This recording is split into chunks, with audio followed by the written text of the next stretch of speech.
भाभी को उड़ने मत देना। सानवी के हाथों की मेहंदी अभी उतरी भी नहीं थी कि नाखून के आसपास की त्वचा बर्तनों के ढेर और झाड़ू पोछा करके छिल चुकी थी। किसी से क्या कहती सानवी, जब उसने भी सुना था कि ससुराल अच्छा हो सकता है मगर फिर भी मायके जैसा कभी नहीं हो सकता। रात को अनिल की लाई हुई क्रीम लगाती और दिन भर वही सब काम में जुट जाती सानवी। अरे सुन बेटा अनिल, बहू का ऑफिस कब खुलने को है?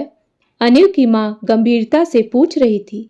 माँ, हम घूमने जाएंगे इसलिए ही दोनों ने छुट्टी ली है। और हर समय आपको सानवी का ही जिक्र क्यों करते रहना है? बगल में अपूर्वा की भी फिक्र कर लिया करो कभी। कोई लड़का तो फाइनल कर ले। अब क्या कोई राजघराने में ब्याहेंगे हम इसको? अनिल ने कहा। अगले दिन अनिल और शानवी घर से दूर एकांत के पल बिताने के लिए जाने लगे। सानवी, सॉरी, लाओ बैग मुझे दे दो। लाओ, मैं ले लेता हूँ लगेज, अनिल ने मुस्कान और प्यार भरे शब्दों में कहा। माँ, यह अनिल भैया को क्या हो गया है?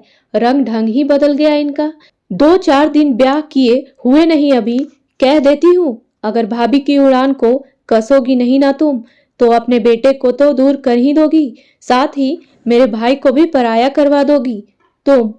अभी समझा रही हूँ कि भाभी को वहां से आ जाने के बाद इतनी आजादी से उड़ने मत देना। नौकरी वाली बहू का ससुराल क्या ससुराल नहीं होता माँ? अपूर्वा की यह आवाज सानवी के कानों तक जा पहुंची थी। अनिल, तुमने कुछ सुना क्या? सानवी ने अनिल से कहा। नहीं तो क्या हुआ सानवी?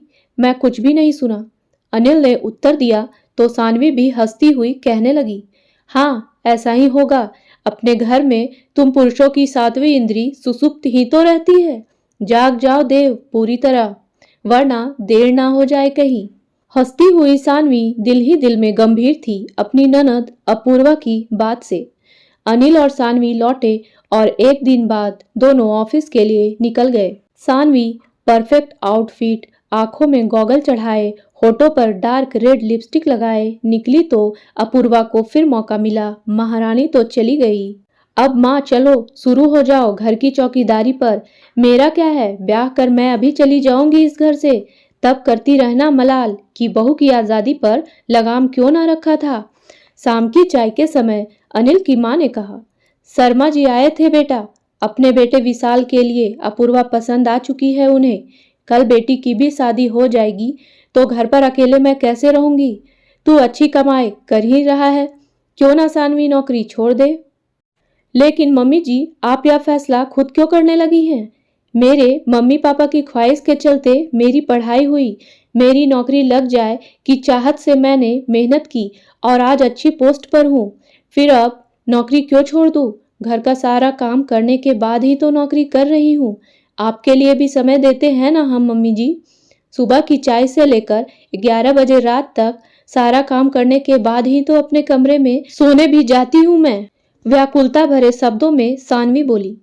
यह फैसला मम्मी जी ने नहीं सोचा है, अपूर्वा ने सोचा है सानवी, है ना माँ? सच कह रहा हूँ मैं। क्यों अपूर्वा, तुम ही बता दो, यह फैसला तुमने सुझाया है ना माँ को? अनिल ने अपूर्वा को घूरते हुए कहा। लेकिन भैया, गलत क्या कहा मैंने? माँ की चिंता है मुझे, तभी तो कहा। अपूर्वा लजाते हुए बोली। तुम जो अपना नया घर बसाने वाली हो ना, सिर्फ उसकी परवाह करना शुरू कर दो। उस घर में तुम सुखी रहोगी तो माँ भी सुकून से रोटी का निवाला खा सकेगी अपूर्वा। यही आदत रही तो ना माँ खुश, ना भाई और न यह भाभी जो तुम्हारे लिए इतनी फिक्र करती है। यह लो सानवी, तुम ही खुद इसको अपने हाथों से दे दो।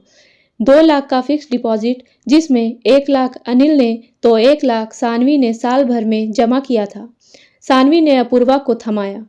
उस दिन हम जब घूमने जाने लगे तो जो तुमने सुना था ना सानवी, मैंने भी सुन लिया था। लेकिन उस समय सुहाने सफर के लिए निकलते समय अपूर्वा और माँ के बीच चल रही बात को गंभीर विषय की तरफ ले जाना ठीक नहीं समझा मैंने। इसलिए ही अनसुना कर दिया था और तुमको लगा कि हम पुरुष आधे सोए हुए रहते हैं, बेखबर रहते हैं इन बातों से कि कौन क्या पका रहा है घर में। सब पता होता है जी, मगर घर की शांति सबसे ज्यादा जरूरी है। किसी बात को तूल देकर दिल का शूल नहीं बनाया जाए तो ही अच्छा, अनिल ने कहा।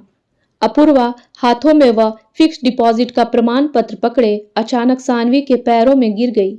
सॉरी भाभी, मुझे माफ कर देना, मैं गलत थी। मैंने ही माँ को कहा था कि भाभी को उड़ने ना देना।